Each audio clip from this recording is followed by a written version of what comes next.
Ayan, ang dami nating mga aso dito. So, ito po si Trina. Ito po si Princess. At ito naman si Trina. Okay, mamaya i-close up mo naman. Direct. Oo, layo pa ng binyahe nila. Okay. Ngayong August 18, ipinagdiriwang po natin ang National Aspin Day bilang pagkilala sa mga katutubong aso ng Pilipinas. Pero kadalasan nakikita pa rin ang mga aspin sa kalsada at nananatiling malaking hamon ang kakulangan ng suporta sa mga rescue shelter. Ayan, itong si Princess, tinuklaw ng ahas yung mother nila. 7 sila, so kinuha ko lahat ng mga puppy. Tapos napa-adopt ko, pero ito naiwan na sa akin, right? Ano? Princess, what? Hindi ba? This is like a really Filipino, no? Yes. Parang she looks like a mountain dog. Yes. Parang ganon. Kaya naman, tinanong po namin ng taong bayan, paano masusolusyonan ang problema sa pagdami ng aspin sa kalye? Ang sabi nila? Kakapunin sila, din bawat barangay gagawa sila ng na magkakapon ng mga hayop. Mas gusto kong mag-alaga ng aspin kaysa sa mga breed. Kasi mas siya lang alagaan. Saka mas mabait. Dapat alaga or mahalin ng mga may-ari ng mga aso.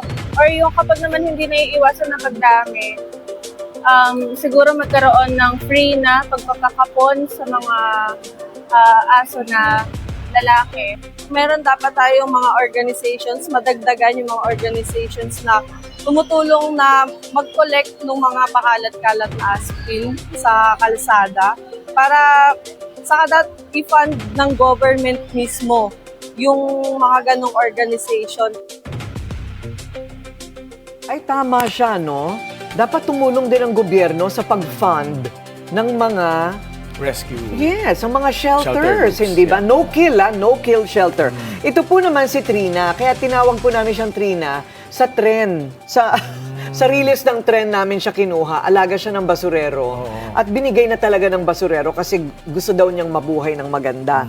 Right, Trina? O, mula noon, prinsesa na siya. Medyo paraplegic po dahil yung kanyang mga paa sa likod hindi gumagana. Pero, ayan, prinsesa na siya sa bahay. Okay, makakausap po natin ngayon PETA Senior Campaigner Jana Sevilla. Welcome to Memo. Hi, good morning po. Opo, okay. So, gumaganda na ba ang sitwasyon? I mean, compared to like 20 years ago, medyo mas bumaba na ba ang problema natin sa pagdami ng aspin sa kalye? Hindi ko masabi na bumaba na talaga yung numero ng mga aspin na nakikita natin sa kalye or sa lansangan kasi ngayon, kung lumabas tayo sa kalye, meron pa rin tayo makikitang pag-alagalang aso. Miski naman 20 years ago, meron pa rin ganun. Pero ang kagandahan ngayon, napakarami ng iba't ibang organisasyon ang nagbibigay ng libreng kapon sa mga alaga. So, kahit papano, hindi man natin mapantayan yung bilis sa pagdami ng aso at pusa, kahit papano, meron tayong pambawas. Kaya lang, kahit na sabihin natin napakarami nito mga organisasyon na nagbibigay ng libreng kapon, parang kulang pa din dahil nga sa bilis ng pagdami ng mga aso at pusa. Okay. Ay parang gusto kong isipin na medyo mas maayos na ngayon. I mean, medyo nakakatulong na yung parang yung kamalayan ng tao, yung awareness ng tao like other countries about how to manage the street animal problem. Ano? Pero kulang pa rin, tama nga si Jana. Yes, pero kasi makikita naman natin, marami ng mga tao yung mas informed about sa pagpapakapon. Alam na nila kung ano yung benepisyo ng pagpapakapon at alam nila ito yung solusyon sa problema nila tuwing mabubuntis ang kanilang mga alaga. So at least yung knowledge about sa benefits ng pagpapakapon nandoon na. Oo. Alam mo, Willard, naisip ko yun eh. Kung bawat barangay mayroong shelter, at sila na ang may mandato at responsibilidad at accountability sa mga gumagalang mga aso't pusa sa kanilang barangay. Every barangay. Pero that has to be provided by government. May pondo rin dapat. May pondo rin dapat because that will instantly solve the problem. Total para din naman yan sa kaligtasan ng mga residente. Correct, hindi ba? oo. Kasi meron na tayong libreng anti-rabies, right? Yes, With the city vet. Yes. Ang problema, marami ako nakita ng mga city na walang pondo na ibinibigay sa city vet clinic. Wala silang, meron kaming sinagip na aso, dinala namin sa city vet. Wala, namatay na lang yung aso sa table, wala silang gamot, wala silang pambakuna, wala silang pang-suture, nothing. Oo. Dapat paglaanan din ng budget yan, ano, ng mga konseho, halimbawa. Correct. Oo. Kasi yung pagkakapon, di ba, Jana, ang tanging paraan para makontrol at That's the matapos yung only problema. solution. Ayun. The only solution. Yun nga ang problema, kulang sa pondo. Okay. Ideally, yun talaga ang tama na yung city vet, sila na ang magpo-provide nitong serbisyo na to. Kaya lang, kulang yung kanilang pondo, kulang yung kanilang kakayahan, kaya dyan pumapasok yung mga iba't ibang organisasyon na tumutulong sa kanila. Oo. At yung mga organisasyon na yan, dapat tinutulungan nga ng gobyerno. Oo. Bigyan pa ng Subsidy. Ng subsidy. At yung, ito pa ang isa dyan na bakit napakamahal ng pagpapavet, ng pagdadala sa veterinaryo ng mga aso. Oo nga ho, marami rin kaming ganyang nakukuhang mga komento, mga reklamo na hindi nila madala sa private vet dahil masyadong mahal, konsultasyon pa lang, 800 to 1,000 na. Yung private na kapon, umaabot ng 5,000 hanggang 20,000, ganun ang presyo. Kaya ang daming nag-aabang do sa mga libreng kapon. Kahit na mismo yung may middle class, yung medyo may kaya naman, mabigat pa rin sa bulsa yung 5,000 na pagpapakapon or 10,000 na pagpapakapon. Yung sa presyo naman na binibigay ng mga veterinarian, I'm not sure kung sino ba yung talagang nagre-regulate din sa kanila para kahit papano, standard naman sana yung rates nila para ma-afford din ng mga tao. Kasi hindi naman sapat yung mga yung mga organisasyon na nagbibigay ng libreng serbisyo para maserbisyohan ang lahat ng nangangailangan ng ganitong serbisyo. Okay, wala bang libreng kapon program ang government? Meron naman po. Ang alam ko meron naman. Sa mga city vet meron, pero limited. So in a week, parang ang kaya lang nila 10 to 20. Ganun lang. At hindi lahat. Okay. Hindi lahat ng city vet kaya ito. And remember, meron pa tayong municipal vet. Aha. Na wala rin talaga silang vet. Ang meron sila yung mga agriculturist. Sa mga Okay. maliliit na municipality, ang meron sila agriculturist, hindi veterinarian. Ganon? So mas maliit ang municipality, mas walang pondo para sa mga hayop. Tapos ngayong panahon pa ng tag-ulan at baha, Corina, Jana, may awareness ba ang tao na kailangan kupkupin din ng mga aso at wag pabayaan na lang sa bahay at mabaha, hindi ba? Opo, kami sa grupo namin, very active kami sa pagpapalabas ng mga weather advisory, ng mga tips kung paano mag-evacuate or kung ano ang kailangan gawin para makapag-evacuate kasama yung mga alaga. Pero dapat gobyerno pa rin yung namumuno sa pagpapaalala sa publiko na isama ang kanilang mga alaga sa panahon ng disaster. Kung nagpaplano ba na mag-evacuate, dapat kasama lagi ang mga alaga, wag na wag iiwan. Tapos sa mga evacuation center, dapat may provisions din. Yes, dapat meron din kung Oo. ganun na meron din silang lugar para dun sa mga dinadalang alagang hayop. Kasi hindi pwede pagsama yung mga Opo. tao at hayop, baka magkagatan, Yes. hindi kilala. Ang Quezon City does that.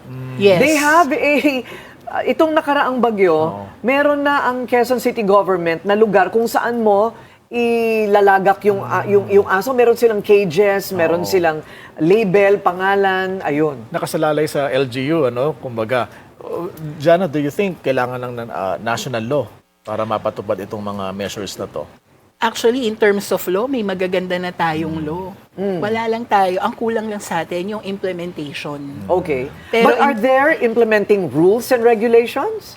For evacuating or for including animals in Yes. disasters, there is. Nandun na po yun. Oh. Even sa agriculture animals. Okay. Yung mga alagang baka, kalabaw, kambing, pati sila protected ng batas. Ang problema lang yung pag-implement and bawat lugar ang problema wala kaming pondo para dyan or wala kaming space para dyan. Gustuhin man namin ma-implement yan, wala kaming kakayahan. Ayun, okay. Alam mo, kung meron mang mga dog lovers dyan sa Kongreso at saka sa Senado, total budget, where should that budget go? Should that budget go to, where will it go? DENR? Bureau of, saan yun? Agriculture? Saan Animal mapupunta? industry, Dapat sa Bureau of Animal Industry sana, since sila talaga yung, kumbaga, nag-regulate Okay. sa animal welfare. Pero ang Dahil balita- meron silang Animal Welfare and Health Division Okay. sa BAI. Oo. Ideally, sila yung magdi-dispense ng pondo. In the same way na sila rin yung nagdi-dispense ng mga gamot eh. Yung mga anti-rabies vaccine, sila rin naman ang nagdi-dispense niyan. Okay, pero ang balita ko, ang BAI is mostly concerned with agricultural. Oo. In the business, in the industry Yeah. of animals. Yes. That's right. Oo. Yun din ang nakikita ko. Hindi, not really sa welfare. Mm-hmm. Kaya ang alam ko nga may mga nagsusulong din na magkaroon ng separate na Animal Welfare Division or Animal Welfare Bureau para meron talagang nakatutok sa animal welfare. Kasi ang mga hayop, iba-ibang category din. Meron tayong companion animals, katulad itong mga alaga natin. Merong mga farm animals or livestock. Sila dapat included din sa lahat ng evacuation protocol. Particularly the Aspin, because it's National Aspin Day, no? Ang mga Aspin, sa mga na-rescue ko ng mga Aspin, because I also have a small shelter, no? Mababait sila. Mababait sila. Hindi sila yung iisipin mo na, uy, mga ngagat, etc. Ano nga sila mga inaabuso sa kalye, no? So, itong mga Aspin na ating nakukuha, they can be small or fully grown, but they're really actually quite intelligent. Napakatalino nila. They're loyal. They're not a pest in the house. Madali silang turuan. And parang very grateful sila Yes. sa pag-aalaga mo sa kanila. Napansin ko rin yun na iba yung pagmamahal ng asong na rescue versus sa asong binili or Oo. binread. Mararamdaman mo talaga yung balik ng pagmamahal sa'yo ng alaga mo. Lalo na alam niya na meron siyang experience na naranasan niya kung paano yung magkaroon ng mahirap na buhay o inaabuso. Okay. What would you recommend? May mga nanonood sa atin ngayon kung gusto nilang biglang mamulot ng aso. What is best? Maybe pumunta na lang sila sa shelters. Yes. May mga shelters po tayo. Pwede kayo mag-adopt doon. Opo, pwedeng magpunta sa mga shelters, mag-inquire kung may mga adoption, may mga dogs for adoption ba sila. Katulad ng sa amin, ang tawag namin dyan ay yung Ampon Alaga. Ito yung kumbaga department or branch ng PITA na nangangalaga naman para sa mga aso at pusa, nagbibigay ng libreng pagpapakapon, libreng bakuna, at nagpapaampon na rin kami ng mga nare-rescue din namin. So ngayon, marami kaming aso na for adoption. Pero hindi naman kailangan na sa amin lang. Pwede kayo magpunta sa local dog pound. Kasi sa Yes. mga dog pound mismo, nagpapa-adopt na rin sila ng mga aso. Imposible ba, Jana, na magkaroon ng mga ng batas laban sa kill shelters? Medyo mahirap dahil meron ng batas that allows it. Yung sa dog meat trade. Oo. Nandun na mismo, malinaw doon yung mandate for pounds, Okay. for dog pounds na dahil dyan, dahil sa banta ng rabies, ang mga dog pound, kailangan maging operational. Ganito ang sistema nila na kapag nakahuli ng aso, after 3 or 5 days or certain grace period ay mapa-adopt na. Kung hindi siya napa-adopt or hindi siya na-claim, for euthanasia siya. So, malinaw kasi yun dun sa batas na yun. But of course, ang batas naman can be amended. If we see na capable na ang gobyerno na hindi na kinakailangan mag-euthanize, then maybe we can change the law. Ayun. Diyan hindi rin basta-basta, Corina, pinapaampon, di ba, ang mga aspin na nasa May shelter. qualification din Ano yan. yung qualifications at criteria na tinitingnan? Opo, kailangan mapatunayan na responsable yung mag-a-adopt. Paano ba yan? Sa amin, sa Ampon Alaga, meron kaming iba't ibang level of interview. So, merong initial interview, tapos meron din kaming home check. Pinupuntahan namin mismo yung bahay ng mag-aampon para makita rin namin physically kung saan siya nakatira. Ma-check namin kung safe pa yung bahay para dun sa aso na masesecure niya yung bahay niya para hindi makatakas yung aso at pusa. At syempre financially capable din, kayang mag-provide ng pagkain, basic veterinary care. Kung magkasakit yung aso, may kakayahan bang ipagamot yung inampong aso o pusa.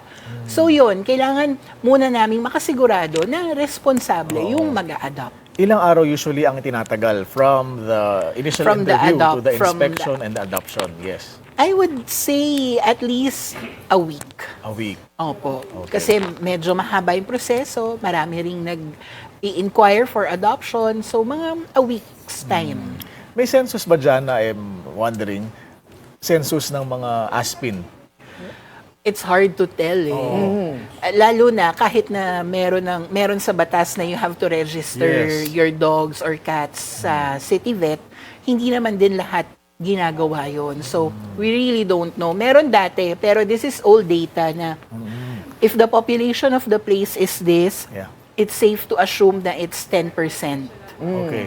Pero mukhang lumang data na ito kasi parang mas mabilis dumami ang mga aso kaysa sa tao. I asked that kasi Sa dyan nakasalala yung budgeting. Kung sakaling magbabudget ang Right. city Oo. para sa kapakanan ng mga aspin. Kaya di ba? nga sana Oo. makapag-budget sila na talagang bawat city vet mayroong pondo para sa pagbabakuna, tsaka anti-rabies at pagkakapon. Ayun. I think even, kasi ang ibang mga grupo like CARA, meron silang trap, neuter, and release, no? TNVR. Trap, neuter, vaccinate, then release them again. At least, kahit yung mga nasa kalye who can fend for themselves, hindi maging dangerous sa mga tao. Dog meat trade, nabawasan na ba? I think nabawasan naman, I think nabawasan na rin. Hindi na siya as dati parang normal lang na part of conversation yan na si ganito, kumakain ng aso, kapitbahay mo, ganyan. Pero ngayon, parang mas nare-realize or mas nalalaman na ng mga tao na mali pala ito, hindi pala dapat ginagawang karne yung mga aso. Pero meron pa rin dyan, Meron pa din, Hindi meron pa ba? din. Meron pa rin, lalo sa bandang norte, Oo, meron, no? meron pa din. Oo, pero meron talaga mga grupo like Animal Kingdom Foundation. They're very active in talagang iniimbestigahan nila yan at saka nire-raid nila. Kasi meron bang mga nakukulong dahil sa pang-aabuso? Meron naman Sa mga po. aspin? Meron po. Meron. Kami, sa grupo namin, meron na kaming napakulong ng lifetime imprisonment. This was in 2014, I think, or 2013. If you remember, yung crush videos, yung hard crush videos, yung para silang sindikato na nag-aabuso sila ng iba't ibang hayop kasama ang mga aspin. Tapos, binibenta nila itong video na to. It's a kind of fetish. So, anyway, napakulong na po natin yung sindikatong yan. Lifetime imprisonment ang nakuha nila. Ay, mabuti nga sa kanila. Mga sampulan. Oo. Oo, lahat ng topic natin ngayon parang kulang tayo ng oras. Ano? ang daming kailangan pag-usapan. Pero maraming salamat po sa inyong oras. People for the Ethical Treatment of Animals, Senior Campaigner Jana Sevilla. Thank you so And much. thank you for what you do. Thank you din po. Oo, okay.